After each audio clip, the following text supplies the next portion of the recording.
Hello everyone, I'm student number 400203999 and this is my project on the Teaching Subject Mastery Lesson Plan for the Parliament of 1541 and the Policy of Surrender and Regrant. The reason I chose this topic of the Parliament of 1451 and the Policy of Surrender and Regrant was because I didn't know nearly enough about it as I should. The topic is clearly located in the early modern Irish history section. I felt this early modern Irish history period may be my weakest area of subject knowledge, and so I was keen to look at the topic in a clearer manner. After reading numerous sources on the topic, which are listed in this picture, I will attempt to summarise the topic. After King Henry VIII abdicated from Catholicism and converted to the Anglican religion in 1533, an unforeseen issue arose in Anglo-Irish relations. The Laudabilter was a 12th century papal bull and gave the English crown dominion over Ireland. With Henry VIII breaking away from the Catholic Church, the crown no longer had dominion over Ireland. So in 1542, the Crown of Ireland Act was passed in the Parliament of Ireland, and it stated that the King and all of his heirs would have title over Ireland. At this time, the Crown had little sway outside the pale over how things were run. The main system in Ireland was Brehon law, which differed from clan to clan. In order to anglicise these clans, the English came up with the idea of surrender and regrant. It was an initiative which gave the Irish clans an option to keep their lands, rank, while gaining protection from the Crown in exchange for changing their title, customs and religion to those practiced in England. When the clans were offered this, most accepted without any fuss, before going back to the way things were once the English left the area. This topic will be studied by 5th year students, most likely early in the year if they start with the early modern Irish history.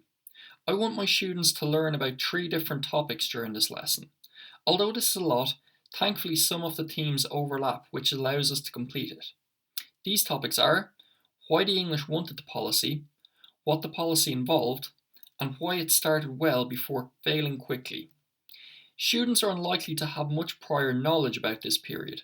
Perhaps they will know something about King Henry VIII converting to Protestantism, or tales about his many wives, but surrender and regrant isn't a well-known topic in history.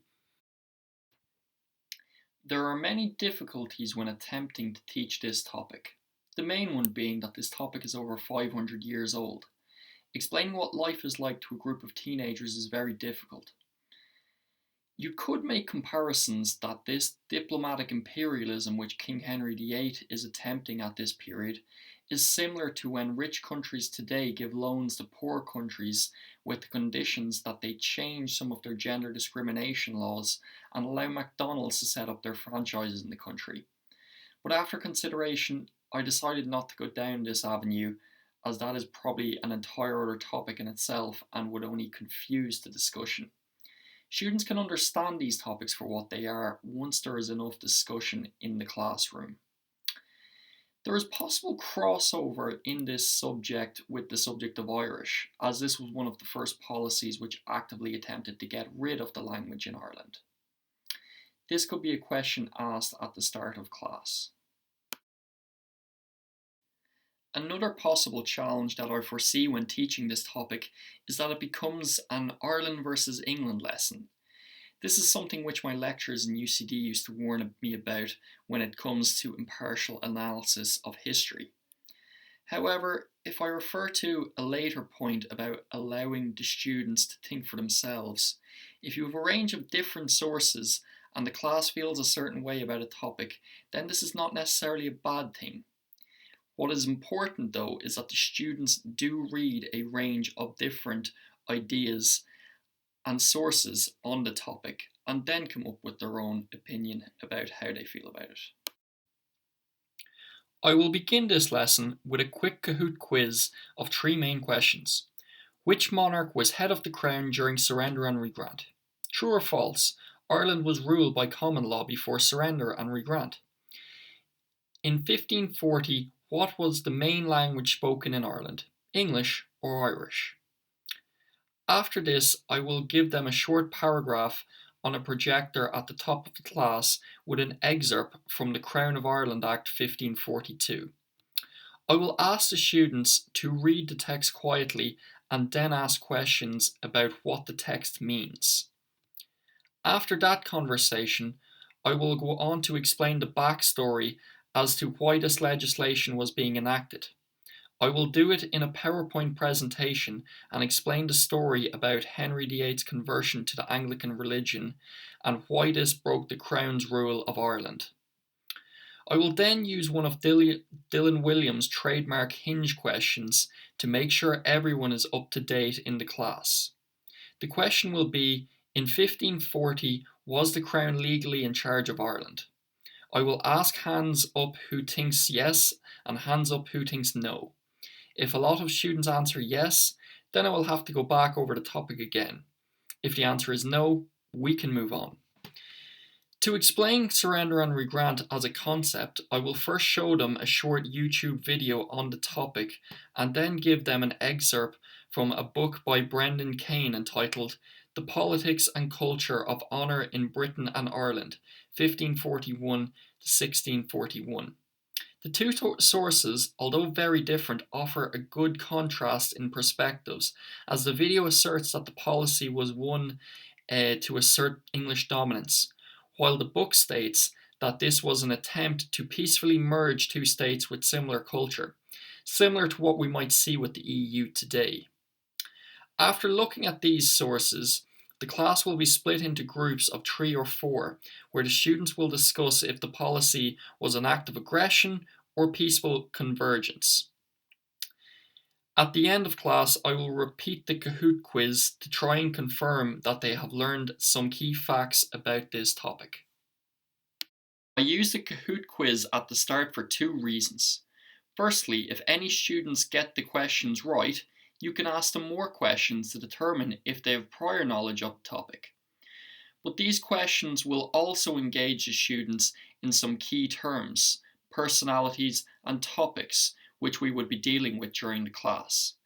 The excerpt of the Crown of Ireland Act is written in an old style of English. Although this may be challenging for students, it will give them a sense of perspective on what the legislation was written, as well as giving the students practice in reading primary source materials. This is a very important skill which is outlined in the Leaving Cert guidelines for teachers. I used David Mitchell's idea about cooperative group learning when splitting the class into smaller group sizes. Students often learn more from their peers than teachers, so getting topic discussions going is key. It's important that each group has a mixture of abilities within it. In this way, the student who understands the topic the quickest can help the other students catch up to them. The idea of cooperative learning is said to have the positive effect of making big classes small and creating many teachers instead of just one.